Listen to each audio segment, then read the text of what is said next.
इस वीडियो में हम पढ़ेंगे 12th केमिस्ट्री के 3 मोस्ट इंपॉर्टेंट रिएक्शंस यानी कि 3 महत्वपूर्ण अभिक्रियाएं। हेलो स्टूडेंट, मैं हूं Shubham Goswami and welcome back to another important video. Student, इस वीडियो में मैं आपके लिए लेकर आया हूं 12th केमिस्ट्री के 3 महत्वपूर्ण अभिक्रियाएं। जैसा कि आपको पता है कि आपके बोर्ड एग्जाम में जो इंपॉर्टेंट रिएक्शंस हैं वो पूछी जाती हैं, और मैं इस वीडियो में आपको क्या होता है जब टॉपिक के 3 मोस्ट इंपॉर्टेंट रिएक्शंस को बताने वाला हूं। देखिए, अगर आप 12th में हैं और आपको बोर्ड एग्जाम देना है तो ये वीडियो आपके लिए बहुत ही इंपॉर्टेंट है, क्योंकि जो क्या होता है जब की अभिक्रियाएं हैं ये आपके विस्तृत उत्तरीय प्रश्नों में पूछी जाती हैं। 5 क्वेश्चन आपको दे दिया जाएगा और कहा जाएगा कि इसका आपको, जैसे फर्स्ट है एथिलेमीन पर सोडियम नाइट्राइट तथा हाइड्रोक्लोरिक अम्ल की क्रिया होती है, तो आपको सिर्फ रासायनिक समीकरण देना होगा। तो अगर आप लोगों को इन तीनों रिएक्शन को समझना है तो इस वीडियो को लास्ट तक देखते रहें और वीडियो को लाइक कर दीजिएगा। चलिए वीडियो को स्टार्ट करते हैं। तो देखिए, सबसे पहला हमारा है, यहाँ पर आपका ये टॉपिक है क्या होता है जब। तो देखिए, हम इसको इस प्रकार से पढ़ेंगे, क्या होता है जब एथिलेमीन पर सोडियम नाइट्राइट तथा हाइड्रोक्लोरिक अम्ल की क्रिया होती है। यानी कि जब एथिलएमीन पर सोडियम नाइट्राइट तथा हाइड्रोक्लोरिक अम्ल की क्रिया होती है तो क्या होता है। तो सिर्फ आपको यहाँ पर रासायनिक समीकरण लिखना है। तो इसके लिए आपको ज़्यादा से ज़्यादा केमिकल फार्मूला यानी कि रासायनिक सूत्र पता होना चाहिए।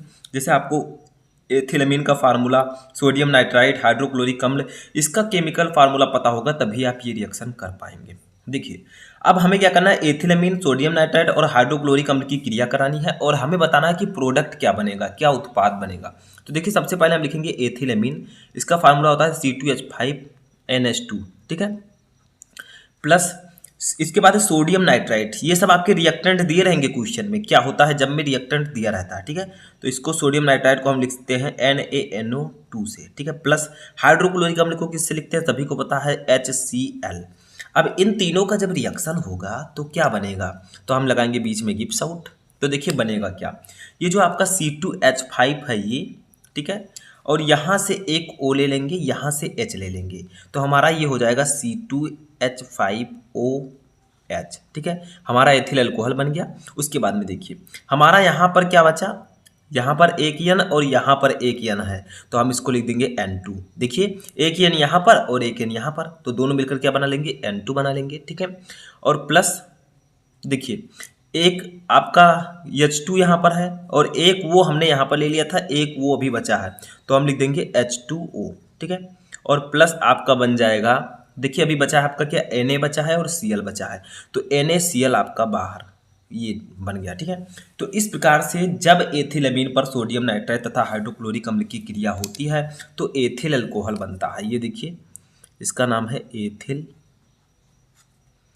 एल्कोहल, ठीक है, मेन उत्पाद के रूप में आपका एथिल एल्कोहल बनेगा, ठीक है। तो समझ में आया फर्स्ट रिएक्शन। ये आपका क्या है, ये है एथिलमीन, एथिल एमीन। देखिए स्टेप बाय स्टेप आपको समझना है तभी समझ में आएगा, ठीक है।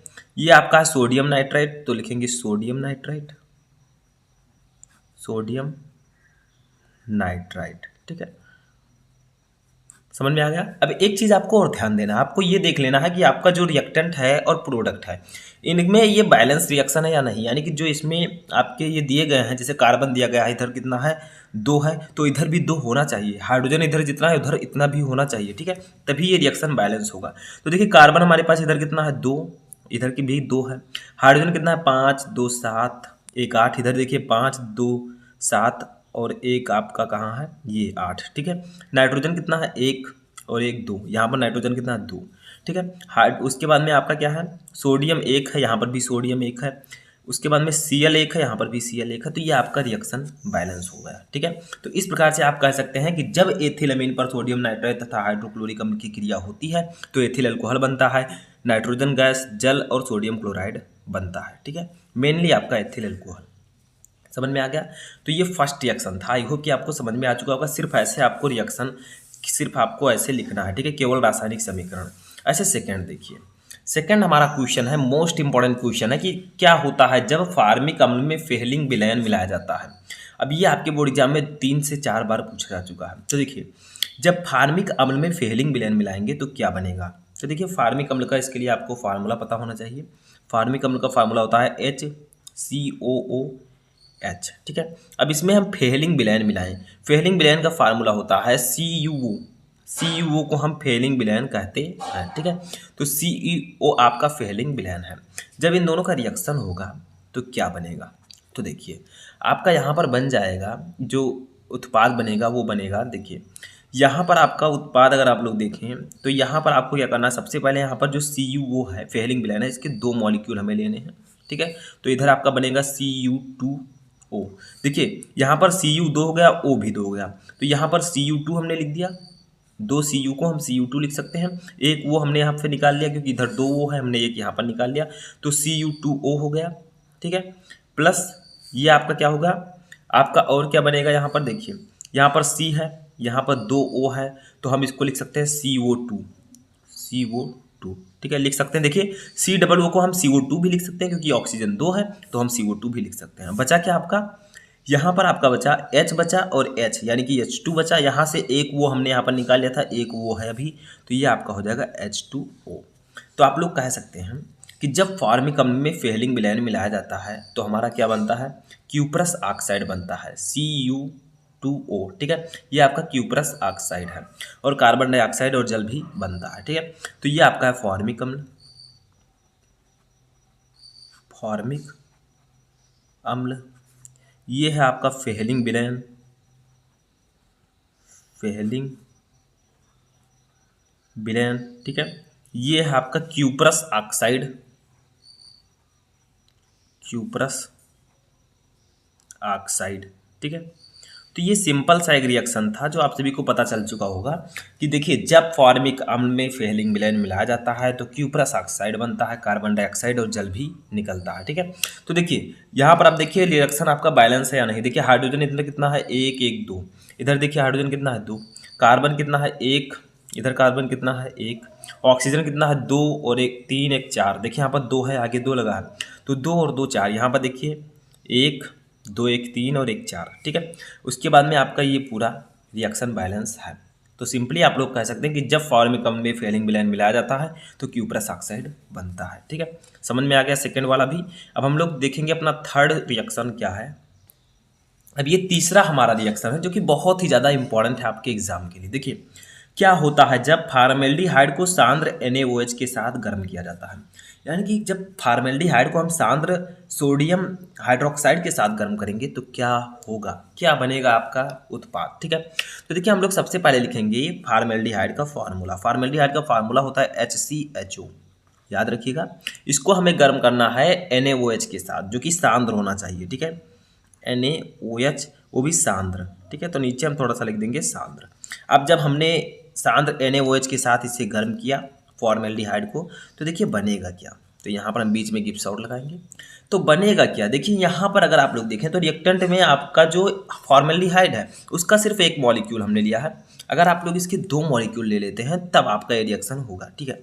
अब देखिए बनेगा क्या, यहाँ पर आपका बन जाएगा C आपका है, यहाँ पर देखिए ये सब 2 2 हैं, हाइड्रोजन भी 2 है, कार्बन भी 2 है, हाइड्रोजन 2 है, ऑक्सीजन 2, तो यहाँ पर हमारा हो जाएगा सबसे पहले CH3OH। देखिए यहाँ से एक C निकल गया, यहाँ से H कितना है, यहाँ पर 2 और 2 4, तो हमने 3 H निकाल दिया, यहाँ पर सिर्फ एक H बचा है अब, ठीक है। एक H इसमें सिर्फ फॉर्मेल्डिहाइड में बचा क्योंकि 3 H हमने यहाँ पर निकाल दिया, ठीक है।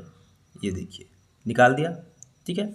और यहाँ से हमने एक O भी निकाल दिया, देखिए ये वो हमने निकाल दिया, और एक H जो बता था उसको भी हमने निकाल दिया, तो ये जो है आपका CH3OH बन चुका है, ठीक है। अब बचेगा क्या, देखिए यहाँ पर हाइड्रोजन आपका बचेगा H, ठीक है। ये एक कार्बन भी बचेगा क्योंकि एक कार्बन हमने यहाँ पर निकाल दिया, एक कार्बन अभी है, तो C।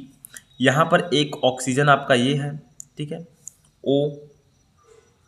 अब यहाँ पर देखिए ऑक्सीजन कितना है, 2 है, तो यहाँ से भी एक O ले लेते हैं हम, तो HCOONA, ठीक है। तो ये आपका यहाँ पर बन जाएगा।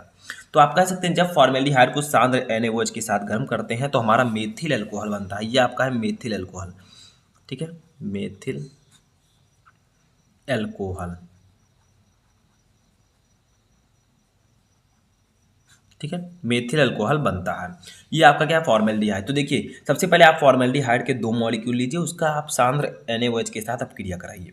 तो देखिए यहाँ से हमारा एक कार्बन निकल कर यहाँ पर आ गया, यहाँ पर हाइड्रोजन कितने हैं देखिए, 2 और 2 4 हाइड्रोजन हैं, तो 3 हमने यहाँ पर रख दिया, एक ऑक्सीजन हमने यहाँ से ले लिया, अभी भी एक ऑक्सीजन यहाँ पर बचा है और एक H अभी यहाँ से हमने ले लिया, ठीक है।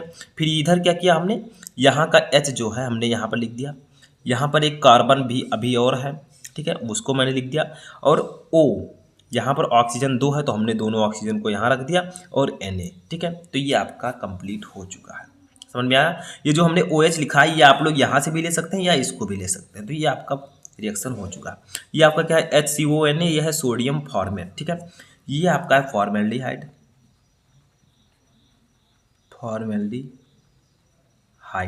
ठीक है।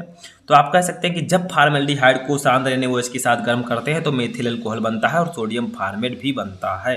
तो देखिए यहाँ पर देखिए रिएक्शन बैलेंस है या नहीं, हाइड्रोजन कितना है, 2 2 4 और 1 5, इधर देखिए 3 1 4 1 5, ठीक है। और ऑक्सीजन कितना है, 2 और 1 3, इधर देखिए 1 और 2 3, ठीक है।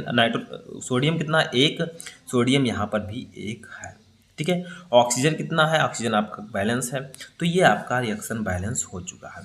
तो ये थे आपके 3 most important reaction. I hope कि आपको समझ में आ चुके होंगे। अगर आपको और भी रिएक्शंस चाहिए तो आप मुझे कमेंट बॉक्स में बता सकते हैं, या किसी भी टॉपिक पर अगर आपको वीडियो चाहिए तो कमेंट करके बताइए। और इस वीडियो को सबसे पहले कर दीजिएगा लाइक, अगर आप चैनल पर नए तो चैनल को सब्सक्राइब करके बेल आइकन को प्रेस कर लें, ताकि जो भी इंपॉर्टेंट वीडियोज़ मैं आपको दूँ वो आपके पास नोटिफिकेशन सबसे पहले पहुँच जाए।